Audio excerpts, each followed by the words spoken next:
കടുത്ത വലതുപക്ഷ ദേശീയവാദിയായിട്ടുള്ള Donald Trump അമേരിക്കയുടെ പ്രസിഡന്റായിട്ട് അധികാരമേൽക്കുമ്പോൾ ലോകത്തെ പ്രധാനപ്പെട്ട ചില രാജ്യങ്ങളിലെ നേതാക്കളെയൊക്കെ തന്നെ ക്ഷണിച്ചിട്ടുണ്ട്.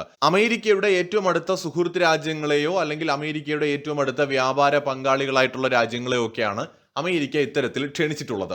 വളരെ ഇൻട്രസ്റ്റിംഗ് ആയിട്ടുള്ള ചില കാര്യങ്ങൾ ട്രംപിന്റെ ക്ഷണവുമായി ബന്ധപ്പെട്ടുണ്ട്.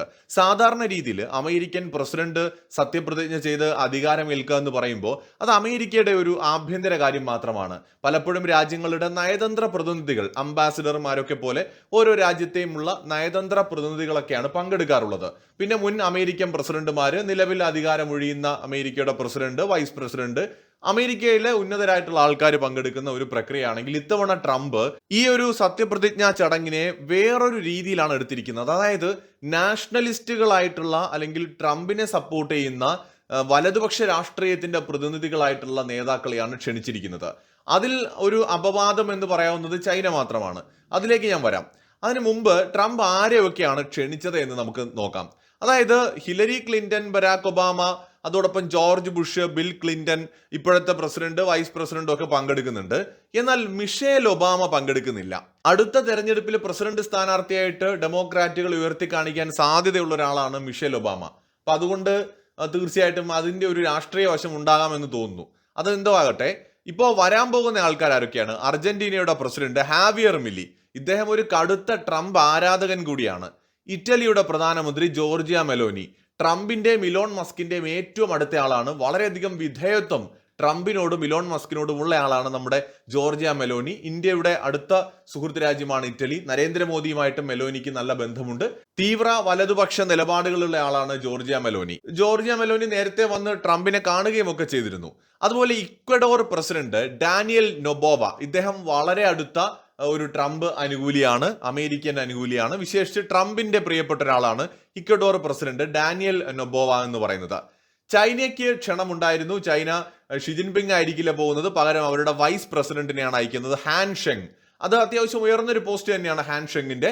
അപ്പൊ അദ്ദേഹമായിരിക്കും ഇതിൽ പങ്കെടുക്കുക എന്ന് അറിയിച്ചിട്ടുണ്ട്. ഇന്ത്യയുടെ പ്രധാനമന്ത്രി നരേന്ദ്രമോദിക്ക് ക്ഷണമുണ്ടായിരുന്നു. അദ്ദേഹം പകരം ജയശങ്കറിനെയാണ് അയക്കുന്നത്.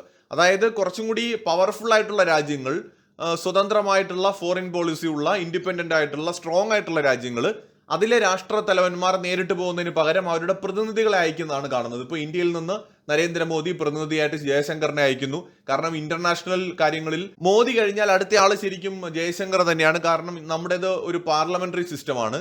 ഇപ്പോൾ ചൈനയിലാണെങ്കിൽ നമുക്കറിയാം, അവിടെ ഒരു പ്രസിഡൻഷ്യൽ ഭരണമായതുകൊണ്ട് വൈസ് പ്രസിഡന്റിന് വലിയ റോളുണ്ട്. അപ്പോൾ പ്രസിഡന്റ് പോയില്ലെങ്കിൽ വൈസ് പ്രസിഡന്റ് പോകും. ഇവിടെ മോദി പോയില്ല, പകരം ജയശങ്കറിനെ അയച്ചു. അത് മികച്ചൊരു തീരുമാനമായിട്ടാണ് എനിക്ക് തോന്നുന്നത്. റഷ്യയെ എന്തായാലും ട്രംപ് ക്ഷണിച്ചിട്ടില്ല എന്നാണ് മനസ്സിലാക്കാൻ സാധിക്കുന്നത്. അതുകൊണ്ട് അവരുടെ പ്രതിനിധികൾ ഉണ്ടാകാൻ സാധ്യതയില്ല. ചിലപ്പോൾ നയതന്ത്ര പ്രതിനിധികളോ അല്ലെങ്കിൽ അവരുടെ ഹൈക്കമ്മീഷണറോ ഒക്കെ പങ്കെടുക്കുമോ എന്നുള്ളത് നമുക്കറിയില്ല. എന്തായാലും ക്ഷണം പോയതായിട്ട് നമുക്ക് അറിയില്ല. പിന്നെ ഈ ഒരു ട്രംപിന്റെ സത്യപ്രതിജ്ഞയിൽ പങ്കെടുക്കുന്നതാണ് ഇനി വളരെ കൗതുകകരമായ ചില ആൾക്കാരുണ്ട്. ഉദാഹരണത്തിന് ട്രംപുമായിട്ട് അത്യാവശ്യം നല്ല ബന്ധമാണ് ഫ്രഞ്ച് പ്രസിഡന്റ് ഇമ്മാനുവൽ മാക്രോണിനുള്ളത്. പക്ഷെ ട്രംപ് അവിടെ ഇമ്മാനുവൽ മാക്രോണിനെ ക്ഷണിച്ചില്ല, അല്ലെങ്കിൽ ഫ്രാൻസിലെ ഗവൺമെന്റിനെ ക്ഷണിച്ചിട്ടില്ല. പകരം ക്ഷണിച്ചത് പ്രതിപക്ഷത്തിനെയാണ്. ഫ്രാൻസിലെ കടുത്ത തീവ്ര ദേശീയ രാഷ്ട്രീയ പാർട്ടിയായിട്ടുള്ള റീഗൺ ക്വസ്റ്റ് എന്ന് പറയുന്ന പാർട്ടിയുടെ എറിക് സെമ്മൂർ ആയിരിക്കും പങ്കെടുക്കുക. അതുപോലെ തന്നെ European commission president Ursula von der ലെയ്നും അതുപോലെ നാറ്റോയിലെ പ്രധാനപ്പെട്ട ആളുകൾക്കും ക്ഷണം കൊടുത്തിട്ടില്ല ട്രംപ്. യൂറോപ്യൻ യൂണിയനിലെ ഏറ്റവും വലിയ സമ്പദ് വ്യവസ്ഥയായിട്ടുള്ള ജർമ്മനിയുടെ പ്രസിഡന്റ് ഒലാഫ് ഷോൾസിനെ ട്രംപ് ക്ഷണിച്ചിട്ടില്ല. പകരം തീവ്ര വലതുപക്ഷ പാർട്ടിയായിട്ടുള്ള ആൾട്ടർനേറ്റീവ് ഫോർ ജർമ്മനി പാർട്ടിയുടെ നേതാവ് ആലീസ് വീഡലിനെയാണ് ക്ഷണിച്ചിരിക്കുന്നത്. അതായത് ജർമ്മനിയിലെ ഗവൺമെന്റിലെ ആരെയും ക്ഷണിച്ചിട്ടില്ല, അവരുടെ നേതാവിനെ ക്ഷണിച്ചിട്ടില്ല, പകരം പ്രതിപക്ഷത്തിലെ നേതാവിനെ ക്ഷണിച്ചിരിക്കുകയാണ്. യു കെയിലെ കാര്യമെടുത്താൽ പ്രധാനമന്ത്രി കെയർ സ്റ്റാർമറിനെ ക്ഷണിച്ചിട്ടില്ല, ഗവൺമെന്റിലെ ആരെയും ക്ഷണിച്ചിട്ടില്ല. പകരം ക്ഷണിച്ചിരിക്കുന്നത് റിഫോം യു കെ പാർട്ടിയുടെ നൈജൽ വാരാജിനെയാണ് ക്ഷണിച്ചിരിക്കുന്നത്. അദ്ദേഹം പങ്കെടുക്കുകയും ചെയ്യുമെന്ന് വ്യക്തമാക്കിയിട്ടുണ്ട്.